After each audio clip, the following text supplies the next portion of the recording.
요한복음 18장 12절부터 18절 그리고 25절부터 27절의 내용을 가지고 베드로의 때늦은 후회라는 제목으로 하나님의 말씀 같이 듣도록 합니다. 어떤 건축회사 사장이 은퇴하는 건축가에게 부탁을 했습니다. 마지막으로 집 한 채만 좀 더 지어달라 이야기를 했어요. 여기 건축가는 은퇴가 코앞인데 정말 끝까지 나를 부려먹는구나. 마음의 불평과 원망이 적지 않았습니다. 당연히 그런 마음으로 집을 지었기 때문에 감독도 소홀히 했고 또 자재도 그렇게 좋지 않은 것들을 가져다가 집을 짓게 되었던 것입니다. 그리고 시간이 지난 다음에 집이 완성이 되어졌어요. 건축회사 사장이 집의 열쇠를 가지고 와서 그 건축가에게 주면서 이야기했습니다. 이 집은 당신이 우리 회사를 위해서 평생을 수고했기 때문에 당신에게 드리는 은퇴 선물입니다. 이야기를 했던 거예요. 여러분, 이 건축가는 사장 앞에서 고맙다고 말로는 하였지만 그 마음속에 어떤 마음이 들었을까요? 이럴 줄 알았으면 더 좋은 자재를 쓸 걸, 더 꼼꼼하게 할 걸, 더 많은 것을 좀 수고를 할 걸, 후회가 적지 않았을 겁니다. 안타깝지만 이 건축가의 모습은 남의 이야기가 아닙니다. 바로 저와 우리 모두의 자화상이 아닐 수 없습니다. 여러분, 우리가 살면서 후회한다는 것이 과연 무엇일까요? 우리에게 주어진 시간, 정해진 시간을 신실하게 믿음으로 살아가지 않아서 남는 아쉬움의 표시가 바로 후회로 나타납니다. 여러분, 누구나가 다 원치 않지만 후회는 다 합니다. 뿐만 아니라 누구라도 후회는 할 수밖에 없는 것이 어쩌면 우리들의 현실이 아닐 수 없는 거예요. 본문을 보면 사도 요한은 공간복음서와 똑같이 사도 베드로가 예수님을 3번 부인하는 이 사건을 정말 자세하고 또 소상하게 기록해 주고 있습니다. 겟세마네 동산에서 예수님 기도하는 가운데 유다와 그 대제사장의 하속들이 왔을 때 베드로는 순간적인 충동으로 인하여 칼을 꺼내게 되었고 충동적인 범죄를 저지른 다음에 예수님을 놔두고 도망가고 말았습니다. 그런데 그 마음이 너무 불편했던 거예요. 편하지 않았던 겁니다. 그렇기 때문에 예수님을 체포했던 대제사장의 그 집까지 쫓아가게 되었습니다. 당시 베드로의 마음이 어땠을까요? 마음에는 이런 것이 많이 있었을 거예요. 멀리 도망가자니 그럴 수도 없고, 더 나아가서는 그렇다고 주님을 보호하고 주님을 변호하자니 그럴 용기는 없었던 겁니다. 그래도 불편했기 때문에 대제사장의 집에 들어갔고, 더 나아가서는 그곳에서 예수님을 3번이나 부인함으로 인하여 평생에 씻을 수 없는 후회의 아픔을 경험하게 되었던 겁니다. 여러분, 사람은 다 후회합니다. 그런데 후회하는 것은 가만히 생각해 보면은요, 미래의 일을 후회하지 않습니다. 지금 후회하는 거 아닙니다. 과거에 내가 했던 것에 관한 후회가 가장 많은 것입니다. 그렇기 때문에 이 후회는 내 마음대로 어떻게 할 수가 없어요. 그래서 더 아프고 힘들고 안타까운 것입니다. 여러분, 제가 말씀을 준비하면서 그런 생각이 들었어요. 누구도 후회 안 할 수는 없습니다. 근데 한 가지 할 수 있는 게 있어요. 후회를 줄일 수는 있습니다. 안 할 수는 없지만 줄일 수는 있다는 거예요. 여러분, 후회를 줄이는 것은 하나님의 은혜도 필요하지만 내 결단과 내 각오도 참으로 중요합니다. 오늘 본문을 통하여서 우리가 베드로의 때늦은 후회가 과연 무엇 때문이고 또 우리가 겪는 후회가 무엇이며 이거를 어떻게 이길까, 본문을 주는 메시지 같이 한번 나누어 보기를 원합니다. 첫 번째로 생각할 것은요, 우리가 주님을 부인하며 살아가지 말아야 후회하지 않습니다. 예수님을 부인하지 않는 인생이 후회하지 않는다는 거예요. 본문을 보면 베드로와 또 다른 제자가 한 명이 등장합니다. 성경은 그 제자의 이름을 밝히고 있지 않지만 많은 주석학자들은 이 제자를 사도 요한복음의 기자라고 이야기를 하고 있습니다. 베드로와 요한이 주님을 따라갔는데 먼저 요한만 대제사장의 집에 들어갔습니다. 그리고 베드로가 밖에서 기다릴 때에 요한이 사람을 보내서 베드로를 안으로 들어오게 했고, 얼마 시간이 지나지 않은 다음에 사도 베드로는 예수님의 예언 그대로 주님을 3번이나 부인하는 그 범죄를 저지르고 맙니다. 한번 생각해 보세요. 당시 베드로가 예수님을 부인했을 때 깊게 생각하지 않았을 겁니다. 그저 눈앞에 닥쳐진 현실이 너무나도 두렵고 또 버겁고 너무 황당해가지고 주님을 부인하고 말았던 것입니다. 마태는 그 상황을 이렇게 얘기를 합니다. 마태복음을 읽어보면요, 예수님을 부인할 때 처음에는 그냥 부인했어요. 두 번째로는 욕하고 부인했습니다. 세 번째는요, 저주하고 부인했다고 얘기를 합니다. 훗날 베드로가 이 사건을 기억하고 마음에 떠오를 때마다 그 상처가 얼마나 컸겠으며 또 그 마음에 다가오는 후회는 또 얼마나 컸겠습니까? 그런데 여기에 있는 우리의 삶을 가만히 보면 우리도 이렇게 저렇게 주님을 부인하며 살아갈 때가 얼마나 많이 있는지 모릅니다. 때로는 알면서 부인합니다. 때로는 모르면서 부인할 때도 있어요. 나중에는 내가 주님을 부인해도 큰 양심의 가책조차 느끼지 않을 정도로 주님을 부인하는 삶이 습관화되어질 수도 있는 것입니다. 그런데 한 번만 더 생각해 보세요. 이 자리에 있는 우리 모두가 다 정말 일부러 주님이 싫어서 주님을 너무너무 원하지 않았기 때문에 주님을 부인한다, 그런 영혼은 없을 겁니다. 다만 베드로와 같이 또 다른 사도들과 똑같이 심사숙고하지 않습니다. 부담스럽습니다. 때로는 내 이익이 걸려있고 내 삶에 불편함이 있기 때문에 나도 모르게 주님을 부인하고 넘어갈 때가 우리의 삶 가운데 너무나도 많이 발생을 하고 있습니다. 그런데 마태복음 10장 33절을 보면 성경은 이렇게 얘기를 합니다. 사람 앞에서 나를 부인하면 나도 하늘에 계신 내 아버지 앞에서 그를 부인하리라. 예수님 말씀하세요. 결국 인간은 죄로 인하여 넘어질 수밖에 없지만 주님을 부인할 만한 장소, 부인할 만한 상황, 그런 곳에 우리의 발걸음이 가지 않고 그곳을 피하는 지혜가 저희들에게 필요합니다.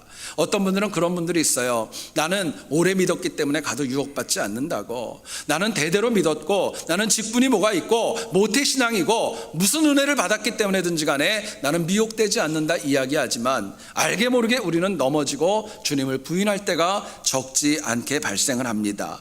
여러분, 혹자는 그것으로 인하여 상처를 받고 후회에 빠지고 인생의 어려움에서 허덕일 때가 적지 않은 거예요.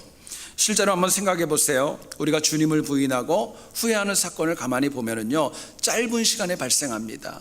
나도 모르게 발생해요. 쉽게 발생합니다. 그런데 나중에 남는 상처는 길어지고 후회는 가슴에 깊게 남을 수밖에 없는 거예요. 그렇다면 우리가 주님을 부인하여 후회하지 않으려면 과연 어떻게 살아가야 될까? 본문은 저희들에게 이렇게 얘기를 합니다. 우리가 삶에서 주님과 같은 자리에 있는 동석, 같은 자리에만 있는 것이 아니라 주님의 일에 함께 동역하고 함께 동참하는 영혼이 주님을 부인하지 않고 후회하지 않는다고 말씀합니다. 본문을 보면 사도 요한과 베드로는 대제사장의 집에 들어갔지만 불과 몇 시간 전만 하더라도 이들은 주님을 부인했습니다. 뿐만 아니라 도망가고 정말 주님을 내버려 두고 자기 갈 길로 갔던 영혼들이었어요. 그래도 나름대로 걱정이 되어져서 주님을 붙잡아간 대제사장의 집까지 따라갔습니다. 근데 여러분, 베드로와 요한이요, 다른 제자들보다 한 가지 나은 거는 있었어요. 그래도 염려해서 주님이 있는 곳까지 같이 갔고 그 같은 집안 안에서, 대제사장의 집안 안에서 함께 있기는 있었지만 중요한 것은 두렵고 무서워서 주님의 행하는 일에 동참하지는 못했다는 것입니다. 훗날 베드로와 요한뿐만이 아니라 그 많은 사도들이 내가 왜 그때 무기력했을까, 같이 고난을 받았어야 되는데 후회가 적지 않았을 것입니다. 여러분, 오늘날 우리가 신앙생활을 하면서 후회하는 이유가 있습니다. 주님과 같은 자리에는 있기를 원합니다. 그런데 하나님 기뻐하는 일에 내가 수고하고 헌신하고 희생하며 동참하고 동역하는 것 원하지 않기 때문에 그렇습니다. 어떤 분들은 큰 열심 없이 교회에 와서 같이 예배에 참석합니다. 소외되기 싫어서 사람들과의 관계 때문에 교회에 오기도 합니다. 혹자는 안 나오면 불편하기 때문에 그래서 나오는 경우도 없지 않아 있습니다. 결국 성령 하나님께서 우리에게 말씀하시고 요청하시는 동역에 동참하는 영혼은 사실은 그렇게 많지 않다라는 것입니다. 여러분들 가운데도 오늘 교회 나오실 때 오늘 그래도 말씀의 은혜를 받아야지, 오늘 예배에 좀 제대로 드려야지, 내가 가지고 있는 문제를 해결받고 와야지, 그런 마음으로 오신 분이 있을 거예요. 그 소망이 이루어지기를 원합니다. 근데 때로는 많은 분들이 그냥 와서 예배를 드리고 정말 내려놨던 짐들 다시 다 짊어지고 또다시 세상에 나와서 똑같은 고민을 하며 살아갈 때가 참으로 많이 있습니다. 여러분, 우리가 후회를 줄이기를 원한다면, 후회하는 거 줄이기를 원한다면 주님과 같은 자리에 있는 것이 아니라 주님이 원하는 일에 동역하는 지혜가 필요합니다. 여러분, 하나님은 내가 동역해야 될 일이 있다면 내 마음에 하나님의 말씀을 반복적으로 우리에게 주십니다. 이것을 해야 된다, 이것을 같이 하자, 이것이 필요해, 여러 모양을 통해 저희들에게 말씀하고 반복하십니다. 때로는 내가 부담이 될 수도 있고 버거울 수도 있지만은요, 분명한 것은 주님의 요청에 우리가 동역으로 동참할 때 하나님 주시는 은혜가 더 크다는 거예요. 동참하는 영혼들에게는 우리의 기도가 응답이 되어지고, 동역하는 영혼에게는 하나님 주시는 건강과 여건과 길이 열리고 하나님 그 일을 감당할 수 있는 물질도 저희들에게 허락해 주시는 것입니다.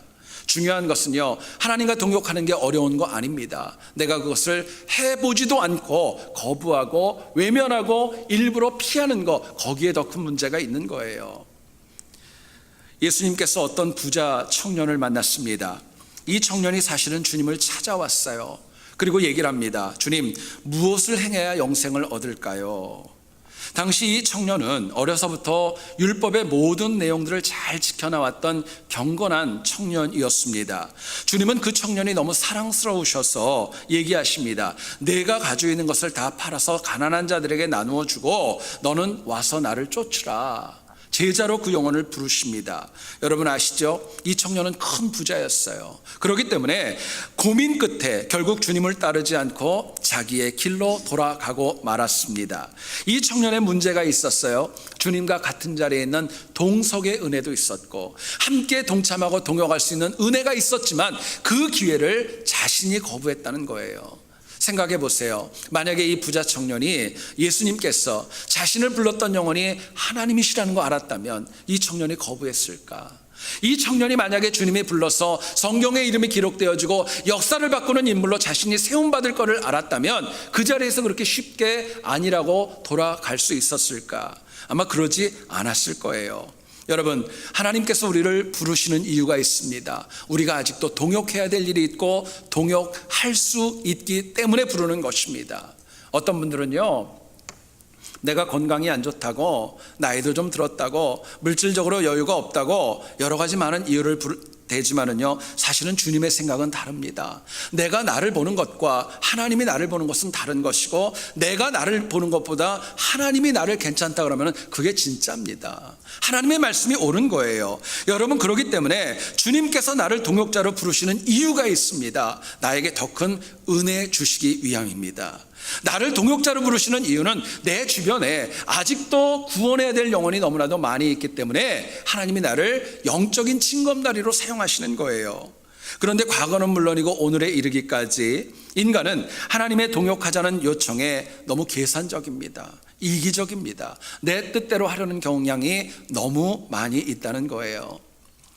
한국교회를 보면 초대 영적인 스승 가운데 월남 이상재 선생님이라는 분이 있습니다. 이분이 한 번은 자신의 집에서 밤늦도록 책을 보는데 집안에서 이렇게 부스럭부스럭 하면서 누군가가 들어온 그런 인기척이 들리더랍니다. 알고 보니까 그날 밤에 도둑이 들어왔던 거예요. 결국 이상재 선생님이 책을 보는 그 방까지도 이 도둑이 몰래 들어왔는데 둘이 맞닥뜨려 버린 거예요. 여러분, 얼마나 놀라고 얼마나 황당했을까요? 그런데 이 이상재 선생님이 참 담대했던 것 같아요. 도둑에게 먼저 얘기를 합니다. 안녕하십니까? 얼마나 놀랬겠어요. 그리고 또 얘기를 합니다. 필요한 것 있으면 다 가지고 가라고. 이 도둑이 놀래가지고 이상재 선생님한테 얘기를 합니다. 얼떨결에 고맙습니다.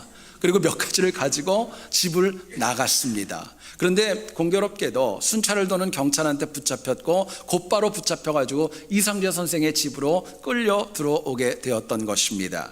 그리고 얘기를 합니다. 이 물건들 당신들 거니까 다 다시 받으라고. 근데 이상재 선생님이 했던 유명한 말이 있습니다. 이거는 내가 이 사람에게 준 거라고. 그러니까 이 사람 죄가 없다고. 결국 이 젊은 도둑은 감옥에 가지도 않고 이상재 선생의 그 감동 어린 은혜에 덧입어서 신실한 기독교인으로 이 땅 가운데 살아갈 수 있었다고 합니다. 여러분, 이상재 선생의 마음에는요, 하나님의 마음이 있었습니다. 하나님의 앞에 그냥 같이 자리에 있고 그냥 형식적인 게 아니라 하나님이 일하는 곳에 자기도 손해가 돼도 동역하기를 원하는 마음이 간절했던 거예요.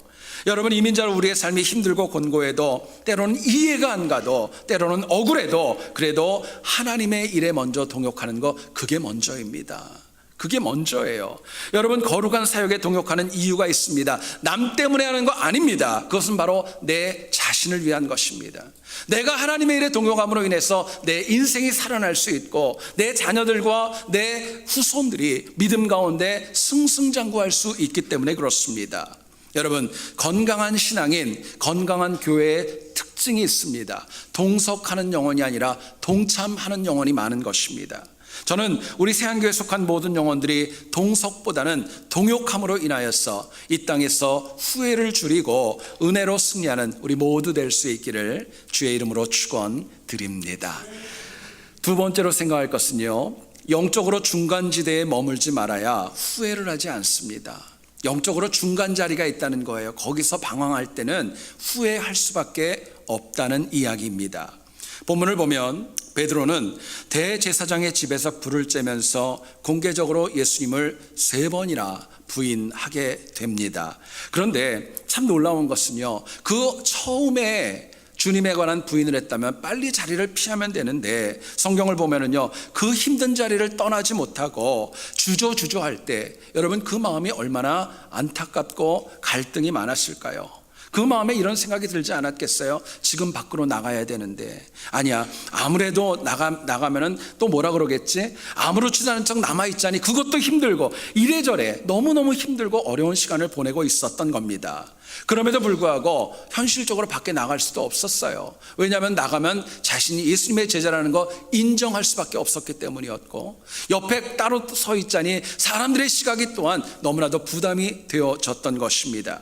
베드로는 그처럼 이러지도 저러지도 못하는 중간지대에 있으면서 영적으로 또 그 삶의 깊은 후회만 더 깊어져 갔던 것입니다. 주님을 걱정해서 대제사장의 집까지 왔어요. 그런데 얻은 것은 다른 아무것도 아니고 주저하는 가운데 결국 후회만 더 깊어졌던 것입니다. 여러분, 문제는 우리도 베드로와 다를 때가 거의 없죠. 저희들도 이러지도 못하고 저러지도 못하고 그 중간지대에서 갈등하다가 우리의 삶이 후회로 넘어질 때도 참 많이 있기 때문에 그렇습니다. 그런데 열왕기상 18장 21절에 엘리야는 바알을 숭배하는 많은 영혼들을 향해서 이렇게 책망했습니다. 너희가 어느 때까지 둘 사이에서 머뭇하려느냐? 여호와가 만일 하나님이면 그를 따르고 바알이 만일 하나님이면 그를 따를지니라 하니 백성이 말 한마디도 대답하지 아니하는지라 이야기하고 있어요. 여러분, 이 자리에 있는 우리 가운데 엘리야의 준엄한 책망에 자유로울 영혼이 몇 명이나 있겠습니까? 성경은 저희들에게 분명히 얘기를 합니다. 마음을 다하고 힘을 다하고 뜻과 정성을 다하여 하나님을 사랑하라고 얘기를 합니다. 우리는 마음속에 이 자리에 나와 예배를 드리고 있다면 적어도 하나님을 믿어야 된다는 거, 믿는다고 하면서도 우리의 삶의 실존은 중간 자리에서 이러지도 못하고 저러지도 못하고 이럴 때가 너무나도 많이 있다는 거예요. 심지어는 아닌 줄 알아요. 더 이상 이렇게 하면 안 된다는 것도 알고 있지만 여전히 중간지대에서 나오지 못하고 서성일 때가 참으로 많이 있습니다. 여러분이 잊지 마세요. 중간지대에서 방황하는 영혼에게 남는 것은 은혜가 아닙니다. 남는 것은 후회밖에 없는 거예요. 후회밖에 없는 거예요. 그렇기 때문에 성경은 저희들에게 얘기를 합니다. 차갑지 말라고, 미지근하지도 말라고, 오히려 영적으로 뜨거워야 된다고 저희들에게 말씀하고 도전합니다. 자, 그렇다면 우리가 중간지대에서 서성이는 이 후에 어떻게 하면 이길까요? 본문은 저희들에게 이렇게 말씀합니다. 우리가 삶의 현장에서 언제나 하나님을 먼저 선택하셔야 됩니다. 어떤 경우에도 주저할 때 먼저 하나님 편에 서는 영혼이 결국에는 방황하지 않고 후회하지 않는다라고 말씀합니다. 여러분, 오늘 본문을 보세요. 요한이 먼저 대제사장의 집에 들어갔습니다. 어떻게 될까? 베드로가 기다리면서 그 문 밖에서 얼마나 전전긍긍했겠습니까? 그리고 그 모습 가운데 그래도 다른 제자들은 다 도망갔는데 그래도 밖에서 주님을 염려하는 거, 여기까지 보면 베드로가 좀 나아 보입니다. 문제는 대제사장의 집에 들어가서 여종의 한마디의 추궁에 조금도 주저하지 않고 나는 예수를 모른다고, 그와 같이 있지 않았다고 바로 자기의 안위를 먼저 선택해버리는 모습이 나옵니다. 여러분, 당시 베드로의 마음은요, 하나님 편에 서야 된다는 거 모르지 않았어요. 알고 있었습니다. 근데 현실은 그러지 않았던 것입니다. 심지어 제자들 역시 하나님보다 자기 안위를 먼저 선택했기 때문에 어느 누구도 남지 않고 다 도망가고 말았던 것입니다. 물론 두려웠겠죠. 버거웠겠죠. 생명이 걸린 문제였기 때문에 어려웠겠지만 하나님을 선택했다면 하나님이 열어주시는 은혜도 분명히 있었을 터인데 거기까지 가는 영혼은 한 명도 없었던 것입니다. 결국 주님과 3년의 기간을 같이 했던 제자들, 그 결정적인 순간에 그들은 하나님 편이 아니라 자기의 안위를 먼저 생각함으로 인하여서 후회의 늪에 빠지고 말았던 것입니다. 여러분, 우리도 그렇죠. 난처하고 주저되는 중간지대 적지 않습니다. 그럼에도 불구하고 내가 정말 후회를 줄이기를 원한다면요, 하나님 편에 서는 지혜가 필요합니다. 생각 많이 하지 마세요. 과감하게 하나님이 원하시는 거고 성령 하나님의 음성이 나에게 들리면 그걸 먼저 선택할 때 그 다음에 하나님이 내 길을 앞서가는 책임져 주심의 은혜가 있기 때문에 그렇습니다.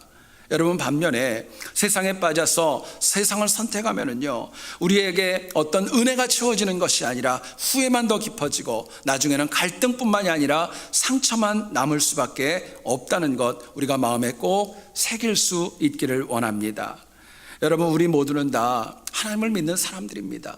내가 어려울 때 과감하게 주저하지 않고 하나님을 선택함으로 인하여서 받을 수 있는 은혜가 너무나도 많이 있지만 이 은혜를 누리는 영혼은 너무 적다는 데 있습니다. 여러분, 하나님의 은혜가 크다는 걸 믿는다면, 인간이 주는 사랑이 아니라, 인간의 은혜가 아니라 하나님 주시는 은혜가 더 크다는 걸 고백한다면요, 과감하게 하나님 편에 서는 지혜가 저희들에게 필요한 것입니다. 아브라함을 아시죠? 하나님께서 아브라함에게 이삭을 번제로 드리라고 명령하셨습니다. 성경을 읽어보니까 아브라함의 집으로부터 번제로 드려야 될 모리아 산까지의 거리는 사흘 길이 걸리게 되는 정말 짧지 않은 길이었습니다. 여러분, 저는 말씀을 묵상하다 그런 생각이 들었어요. 이 사흘의 시간이 바로 아브라함에게는 중간지대였던 것입니다. 다시 발길을 돌이킬 수도 있었고 주저하지 않고 모리아산을 향할 수도 있는 기간이 사흘이나 되었던 거예요. 그런데 아브라함은 조금도 주저하지 않고 하나님의 명령을 선택하고 모리아산으로 갑니다. 여러분, 생각해 보세요. 이삭을 얻고 나서 얼마나 기쁘고 얼마나 감사했고 얼마나 은혜로운 시간이 많이 있었겠어요. 뿐만 아니라 이삭만이 유일한 상속자이고 더 이상 아이를 낳을 수 없고 자기의 친상속자는 없다는 거 아브라함 모르지 않았습니다. 그럼에도 불구하고 아브라함은요, 중간지대에서 갈등하지 않고 하나님을 선택합니다. 하나님 주시는 은혜가 있습니다. 이삭을 살리게 됩니다. 메시아의 조상이 되는 그 은혜까지도 누릴 수 있었던 거예요. 여러분, 하나님 편에 서는 것은요, 남을 지정하지 마세요. 우리 남편이 서야 되고 목회자가 서야 되고 중직자들이 서야 되고 이거 아닙니다. 나부터 서야 됩니다. 나부터 쓸 때 비로소 우리 인생의 후회를 이길 수 있는 거예요. 물론 세상의 미혹이 너무도 달콤해서 쉽지 않지만 오히려 더 과감하고 더 분명하고 더 온전하게 하나님 편에 서는 영혼이 승리할 수 있기 때문에 그렇습니다. 최근에 일본의 니케이 비즈니스라고 하는 잡지가 일본 그 회사들 가운데 실패하는 회의, 실패하는 미팅의 6가지 특징을 이렇게 얘기를 했어요. 한번 들어보세요. 첫 번째는요, 항상 여러 사람이 지각을 해가지고 회의 시간이 늦어진다. 잘못된 회의의 모습입니다. 두 번째, 언제나 명확하지 않은 출처의 자료가 그런 것처럼 사용되어집니다. 세 번째입니다. 대충 뭐라고 생각해 얼버무리고 넘어가려는 모습이 참으로 많이 있습니다. 네 번째입니다. 회의 참석자 가운데 다가 아니라 몇 명만 얘기하고 나머지는 침묵하다가 나와버리는 거예요. 다섯 번째입니다. 리더가 결론은 이제 빨리 대충 내립시다 얘기하면은 나중으로 합시다 하면은 거기에 대해서 반대하지 않고 결론이 자꾸 미뤄지는 그 모습이 잘못된 미링의 문제입니다. 마지막입니다. 참 안타까워요. 회의 참석하고 나왔는데 도대체 뭘 해야 될지, 무슨 결론이 나왔는지 아무런 생각도 없이 그냥 발걸음만 옮기는 경우입니다. 여러분, 이것은 일본의 회의 문화를 향한 비판이었지만 사실은 저는 그렇게 생각하지 않습니다. 오늘 우리의 모습도 다르지 않습니다. 결국 우리가 풍성한 은혜를 놓치는 이유가 있습니다. 애매한 자리에 서가지고 하나님이 아니라 또 세상도 아니라 여기도 아니고 저기도 아니고 중간에서 매일 방황하는 것입니다. 하나님의 말씀을 들어도 순종하지 않습니다. 내일로 미루고 있습니다. 남의 이야기로 받아들이기 때문에 제일 좋은 은혜와 제일 좋은 때를 우리가 놓치며 살아갈 때가 너무나도 많이 있습니다. 여러분 잘 들어보세요. 내 인생에 영적인 후회가 쌓여져 가는 이유가 있습니다. 내가 철저하게 하나님 편에 서지 않기 때문입니다. 하나님 편에 철저하게 서지 않기 때문에 내 삶의 후회는 날마다 늘어가는 것입니다. 중간지대는 다 겪습니다. 그러나 하나님을 선택하는 영혼에게 하나님 주시는 은혜가 있다는 것 여러분 꼭 마음에 새기시고, 중간지대에서 방황하는 것이 아니라 하나님 선택에 승리하는 우리 모두 될 수 있기를 다시 한번 주의 이름으로 축원드립니다. 기도하겠습니다.